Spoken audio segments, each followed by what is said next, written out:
So I'm going to go into a little bit more detail about a couple of different exercises that you can do for your pelvic floor during, after pregnancy, just to kind of keep your pelvic floor nice and healthy and strong, but also flexible.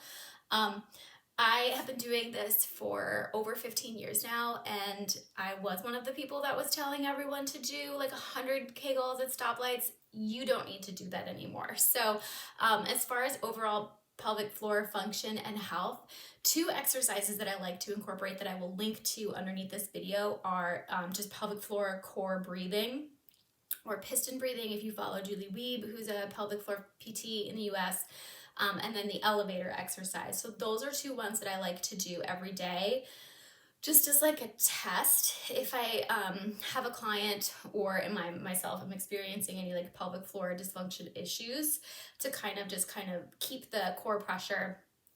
Again, because if you're bearing down on your pelvic floor, if you're breath holding, if you're rib thrusting, if your just breathing is off when you're exercising or picking up your kids, it can put a lot of pressure on your core and pelvic floor. So pelvic floor breathing is number one. I use it for all of my exercise videos, whether I'm teaching Pilates or boot camp, or just lifting something heavy in my daily life. So again, that pelvic floor core breath, or diaphragmatic breathing, or core breathing. There's like a million different terms for it on the internet. I have a video underneath so you can practice, but again, it's mostly just focusing on really engaging your diaphragm, filling your pelvic floor, and then using your pelvic floor with your breath. So that's a great way to kind of reduce the load on your pelvic floor and can prevent against prolapse and diastasis recti and all that stuff that we want to avoid. And again, the elevator exercise, try it out. I'm going to put a link underneath this. The elevator exercise incorporates the eccentric and concentric movement of your pelvic floor. And I know this is an overused example, like your bicep, for example. If you have a strong bicep and I'm just contracting it all day, but it's not flexible, not essentially the most happy functionality of that muscle. When it comes to your biceps, your jaw, your pelvic floor, you want to make sure your muscles are not only toned and strong, but they're not so tight that they can also elongate or eccentrically contract. So the elevator exercise is a great one just to kind of use as a test whether you're having issues in the contraction phase of your pelvic floor or the lengthening phase of your pelvic floor. So I like to do that one too if I have a client who's experiencing any forms of pelvic floor dysfunction.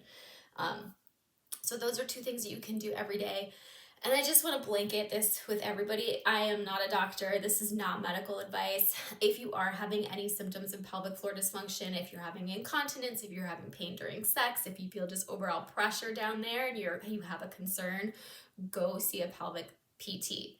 Especially during pregnancy, I think we see all these advertisements for ladies' underwear and things like that who are experiencing incontinence, but it's not necessarily something you need to be dealing with. And I would rather have you go start seeing someone during your pregnancy than have to go find someone postpartum and get on a waiting list. So please establish care during pregnancy if you are currently pregnant and you are having pelvic floor issues.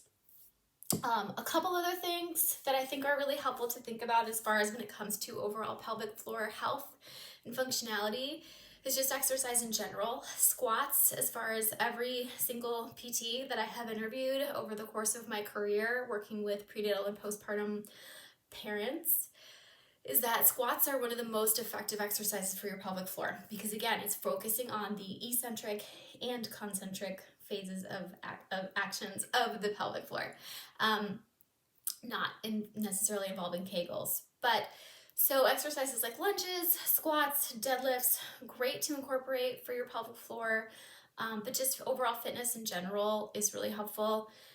There are some stretches that I've gotten recommended to me on pelvic floor eccentric. So if you're having like any issues with a too tight pelvic floor, you gotta remember it's like the baby hammock, right? So a lot of these muscles don't necessarily cross joints. So your leg stretches that you're doing in yoga might not always cut it, but they will certainly help. So exercises like the cat-cow, the child's pose, especially supported child's pose with a block or a ball underneath it, those are great ways to stretch and lengthen your pelvic floor. But again, please see a PT because that's just going to be more effective if someone gets in there and massages it. But just overall, if you think about your posture, so like, for example, prenatal and postpartum Pilates are really, really, really helpful for pelvic floor stuff because it incorporates that pelvic floor breath into every single exercise. And it also, one of the main goals of Pilates is posture. So if I'm holding tension in my jaw, if my shoulders are really tight, if my spine is rounding forward, all of those will have a detrimental effect on your pelvic floor.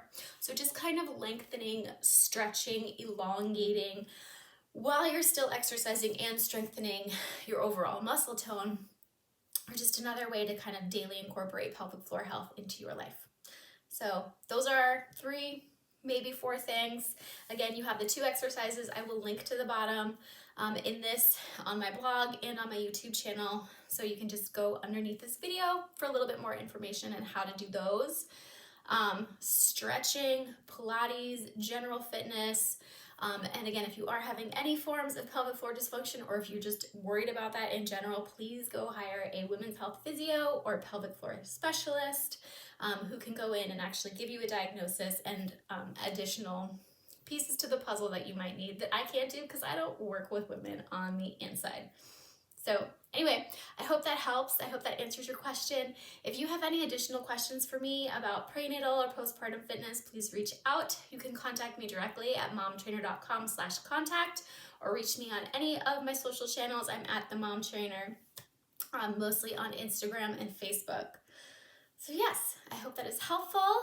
Please reach out if you have any additional questions. Thank you so much for submitting this one, and I hope you have a great rest of your day.